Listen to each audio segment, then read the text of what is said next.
হরে কৃষ্ণ বন্ধুরা, কেন দেবী সন্ধ্যার কারণে সমস্ত পুরুষ জাতি পেয়েছিল এই অভিশাপ? আসুন বন্ধুরা, এই প্রাচীন কথার মাধ্যমে আমরা জানি দেবী সন্ধ্যা কেন পুরুষ জাতিকে অভিশাপ দিয়েছিল। বন্ধুরা, এক সময়ের কথা, নারায়ণ নারায়ণ জপ করতে করতে দেবশ্রী নারদ ভগবান শিবের দর্শন করার উদ্দেশ্যে কৈলাস পর্বতে উপস্থিত হলেন। আর দেবশ্রী নারদকে দেখে ভগবান শিব অত্যন্ত প্রসন্ন হলেন আর বললেন, হে নারদ, আর কি প্রয়োজনে কৈলাসে আপনার আগমন হলো? অবশ্যই প্রভু কোনো লীলার রচনা করেছেন, যার ভাগ হয়ে তিনি আজ এখানে এসেছ। আর তখন নারদ মুনি বলতে লাগলেন, হে ভোলানাথ, আপনি তো সংসারের প্রত্যেকটি কোণায় বাস করেন, আপনার কাছ থেকে কি কিছু লুকিয়ে থাকে? হে প্রভু, মনে আপনার দর্শন করার ইচ্ছে জন্মালো, তাই চলে আসলাম। আজ আমার মনে একটি প্রশ্নের উদ্ভব ঘটেছে, তার সমাধান করতেই আমি চলে এসেছি প্রভু। কৃপা করে আমার এই প্রশ্নের উত্তর আমাকে দিন। আর ভগবান শিব তখন নারদ মুনিকে বললেন, হে দেবশ্রী, তোমার মনে যে প্রশ্নই থাকুক না কেন, তুমি তা আমাকে করতে পারো, আর তোমার সমস্ত প্রশ্নের উত্তর দেওয়া আমার কর্তব্য। আর দেবশ্রী নারদ বললেন, হে দীনানাথ, আপনি পরম দয়ালু, আপনি পরম কৃপালু, আর তুমি যে ভক্তদের ওপর সমস্ত কৃপা করো এবং কৃপাদৃষ্টি বজায় রাখেন, আর ভক্তের মনে কি কথা চলছে তা আপনি স্বয়ংই জেনে নেন। তাই আমার মনে কি প্রশ্ন উঠছে তাও আপনি জানেন। আর বাবা ভোলেনাথ বলতে লাগলেন, হে দেবশ্রী, আমি তোমার মনের কথা অবশ্যই জানি, তাই তো বলছি তোমার মনে কি প্রশ্ন আছে আমাকে বলো। আর তখন দেবশ্রী নারদ বললেন, হে প্রভু, আজ আমি আপনার কাছে এটা জানতে এসেছি, দেবী সন্ধ্যা কে ছিলেন এবং তিনি সমস্ত পুরুষ জাতিকে কোন অভিশাপ দিয়েছিলেন। আজ আমি আপনার কাছে দেবী সন্ধ্যার মাহাত্ম্য সম্বন্ধে জানতে এসেছি। আর তখন ভোলানাথ বললেন, হে নারদ, আজ তুমি উত্তম প্রশ্ন করেছো, আর এই প্রশ্নের মধ্যে সমস্ত মানব জাতির কল্যাণ লুকিয়ে আছে। তাই আজ আমি তোমাকে দেবী সন্ধ্যার জন্মের কথা শোনাবো, আর এই কথার মাধ্যমে তুমি তোমার সকল প্রশ্নের উত্তর পেয়ে যাবে। এরই কারণে দেবী সন্ধ্যার প্রাচীন ইতিহাসকেই তুমি মনোযোগ সহকারে শোনো। আর এই কথা শ্রবণ করার মাত্রই কোটি কোটি পাপ কিছুক্ষণের মধ্যেই জ্বলে পুড়ে ভস্ম হয়ে যায়। আর দেবশ্রী বললেন, হে প্রভু, আজ আমি এই কথা পুরো মনোযোগ সহকারে শুনবো এবং এই কথার প্রচারও করব। কৃপা করে আপনি আমাকে সেই কথা শুনান। তারপর ভগবান শিব দেবশ্রী নারদকে সেই মহান নারী সন্ধ্যার জন্মের কথা শোনাতে লাগলেন। আর মহাদেব বললেন, হে নারদ, যখন সৃষ্টি শুরু হচ্ছিল এবং সৃষ্টির রচনা হচ্ছিল, তখন সৃষ্টির রচয়িতা ব্রহ্মাদেব ব্রহ্ম কমলের উপর বসে ভগবানের ধ্যান করছে। আর সেই সময় ভগবান ব্রহ্মার মনে সৃষ্টির রচনা করার ইচ্ছা জন্মালো। আর তখন তার মনের বিচার একটি আকার ধারণ করলো, আর সেই আকারটি একটি ত্রিভুবন সুন্দরী কন্যা আকার ছিল। আর সেই কন্যা অত্যন্ত সুন্দর এবং মনমোহিনী ছিল। আর মনের থেকে উৎপন্ন হওয়ার কারণে আর তিনি ব্রহ্মার মানস কন্যা ছিলেন। আর ভগবান ব্রহ্মা তখন ধ্যানে মগ্ন ছিলেন, আর ধ্যানের মাধ্যমেই এই কন্যার জন্ম হয়েছিল, তাই এনার নাম ছিল সন্ধ্যা।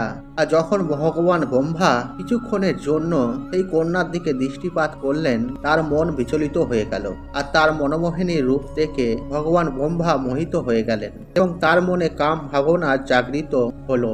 আর ব্রহ্মাজির এমন কুদৃষ্টি পড়ায় সেই দেবীর তেজ নষ্ট হয়ে গেল, যার ফলে দেবী সন্ধ্যা অত্যন্ত দুঃখী হলেন এবং সেই স্থান ত্যাগ করে চলে গেল।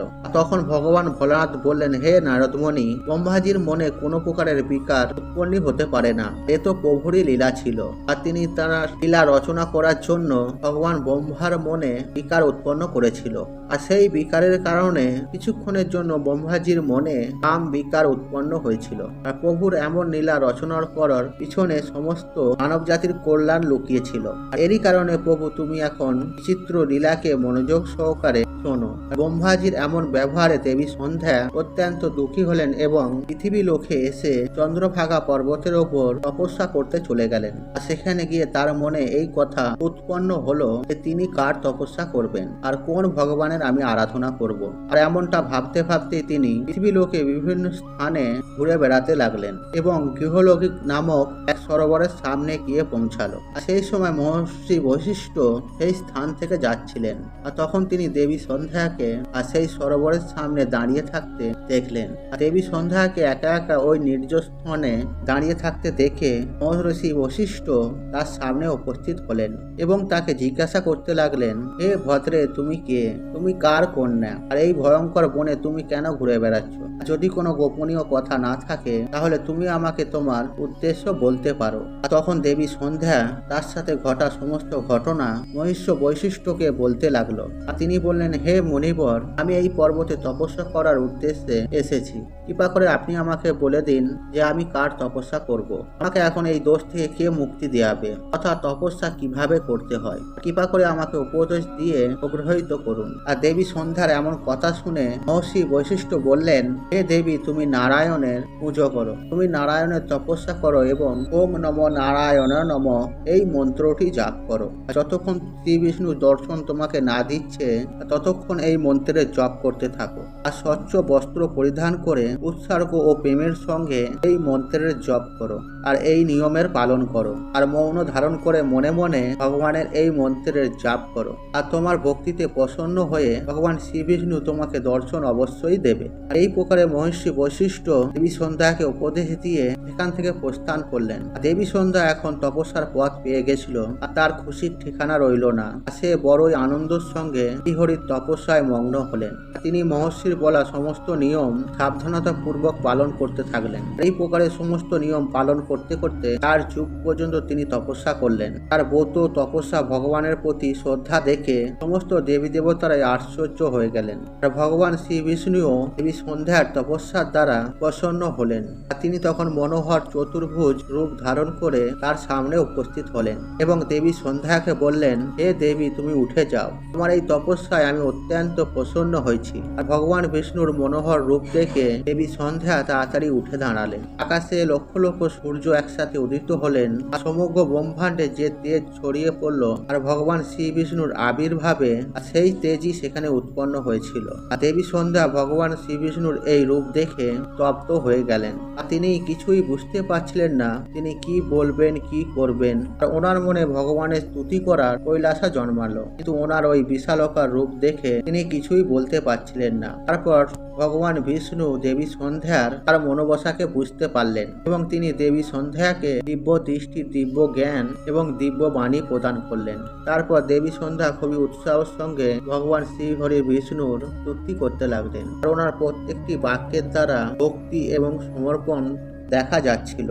আর দীর্ঘদিন তপস্যার কারণে দেবী সন্ধ্যার শরীর অত্যন্ত ক্ষীণ এবং দুর্বল হয়ে গেছিল। আর তখন ভগবান শ্রীহরি বিষ্ণু তার অমৃতময়ী দৃষ্টি দিয়ে দেবী সন্ধ্যার শরীরকে হৃষ্টপুষ্ট বানিয়ে দিলেন। তারপর ভগবান শ্রীহরি বিষ্ণু দেবী সন্ধ্যাকে বলতে লাগলেন, হে ভদ্রে, তোমার তপস্যায় আমি অত্যন্ত সন্তুষ্ট হয়েছি, তুমি কি বর চাও আমার কাছে চাইতে পারো। আর তখন দেবী সন্ধ্যা বললেন, হে প্রভু, যদি আপনি আমার ওপর সন্তুষ্ট হন এবং আমাকে বর দিয়ে অনুগ্রহিত করতে চান তাহলে আপনি আমাকে প্রথম বর এটাই দিন যে সংসারে যখন কোনো প্রাণীর জন্মগ্রহণ করে জন্মানোর সঙ্গেই যেন তার মধ্যে কাম ভাবনা উৎপন্ন না হয়। আর দ্বিতীয় বর এটা যে চাই আমি আমার পতিব্রতা ধর্ম এখনো খণ্ড না হয়। এবং তৃতীয় বর আমি এটা চাই যে আমার স্বামী ছাড়া যেন অন্য কারো প্রতি আমার কাম ভাবনা জন্ম না নেয়। যে পুরুষ আমার দিকে কাম ভাবনা নিয়ে দেখবে সেই পুরুষ যেন অপুরুষকম হয়ে যায়। আর তখন শ্রীহরি বিষ্ণু বললেন, হে কল্যাণী, আজ তুমি সমগ্র সৃষ্টির উন্নতির জন্য,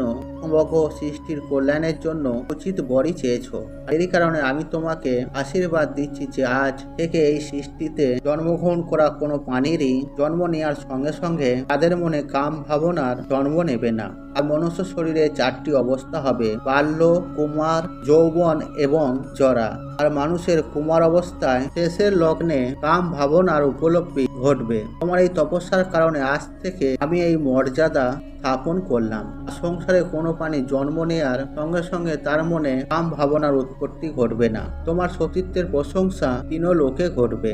এবং তোমার স্বামী ছাড়া যে পুরুষ তোমার দিকে কাম ভাবনার নিয়ে তাকাবে সে তৎক্ষণাৎ নপুংসক হয়ে যাবে। তোমার স্বামী খুবই ভাগ্যবান এবং তপস্বী সুন্দর, অর্থাৎ তিনি তোমার সঙ্গে 7 জন্ম পর্যন্ত জীবিত থাকবে। হে দেবী, তুমি যে যে বর চেয়েছ আমি তোমাকে তাই প্রদান করেছি। আমি এখন তোমাকে তোমার মনের কথা বলছি। তুমি প্রথমে অগ্নিকে নিজের শরীরে ত্যাগ করে দাও সংকল্প নিয়েছিলেন। আর এই প্রতিজ্ঞা তোমাকে এই কারণে করতে হয়েছিল কারণ ব্রহ্মাজির দৃষ্টি তোমার ওপর পড়ে গেছিল। তুমি নির্দোষ হওয়ার সত্ত্বেও নিজের এই শরীরকে ত্যাগ করতে চাও। আর এখান থেকে কিছুক্ষণ দূরেই চন্দ্রভাগা নদী রয়েছে, আর সেই নদীর তটেই মেধাতিথি একটি যজ্ঞ করছেন। আর এই যজ্ঞ নিয়ন্ত্রণ 12 বছর ধরে চলবে। আর সেই যজ্ঞের অগ্নিতে তুমি তোমার শরীরের ত্যাগ করে নিজের প্রতিজ্ঞা পূর্ণ করো। কিন্তু তুমি সেখানে এমন বেশ ধারণ করে যাও যাতে সেই মুনিদের দৃষ্টি তোমার ওপর পড়তে না পারে। আমার কৃপায় তুমি অগ্নিদেবের পুত্রী হয়ে যাবে। তুমি যাকে নিজের স্বামী রূপে পেতে চাও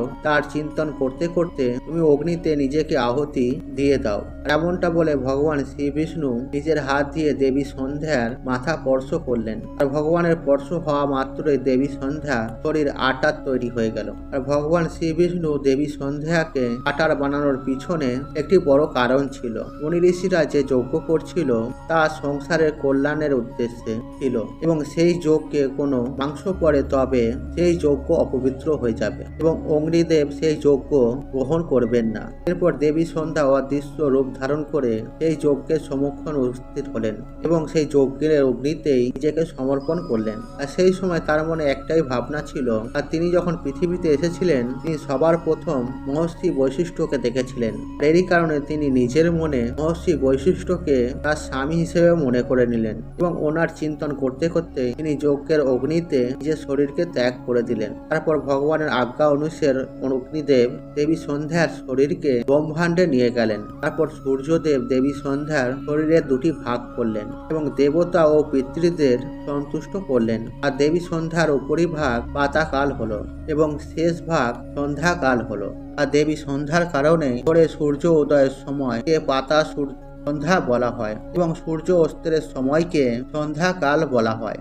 এই কারণে দেবী সন্ধ্যা যিনি ত্যাগের মূর্তি ছিলেন তিনি অগ্নিদেবের কাছে নিজেকে সমর্পণ করে সমস্ত মানব জাতির কল্যাণ করেছিলেন। আর ভগবান শ্রী বিষ্ণুর আশীর্বাদে দেবী সন্ধ্যা পরবর্তী জন্মে দেবী অরুন্ধতী রূপে জন্মগ্রহণ করলেন এবং ব্রহ্ম ঋষি বৈশিষ্ট্য মুনির পত্নী হলেন। মহাদেব দেবশ্রী নারদকে বললেন, হে নারদমণি, দেবী সন্ধ্যার কারণে সংসারে জন্ম নেওয়া প্রত্যেকটি প্রাণী জন্ম নেওয়ার সঙ্গে সঙ্গে কাম ভাবনা থেকে রহিত থাকে। তার মনে কোনো প্রকারের কাম ভাবনার উৎপত্তি ঘটে না এবং কুমার অবস্থার শেষ মুহূর্ত থেকেই মানুষের অন্তরে কাম ভাবনার উৎপত্তি ঘটতে শুরু করে। আর এই প্রকারে আমি আপনার দেবী সন্ধ্যার সমস্ত বৃত্তান্ত শোনালাম।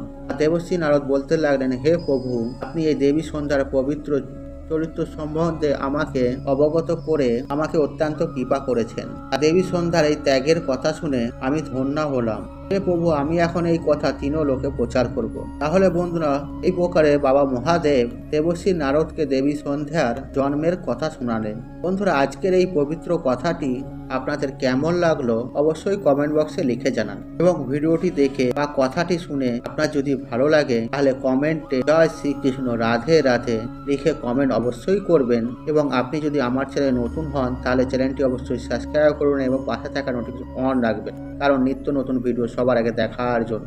ঈশ্বর আপনার মঙ্গল করুক, আপনি সুস্থ থাকুন, নিরোগ থাকুন, আপনার দিন মঙ্গলময় হোক। হরে কৃষ্ণ কৃষ্ণ কৃষ্ণ হরে হরে।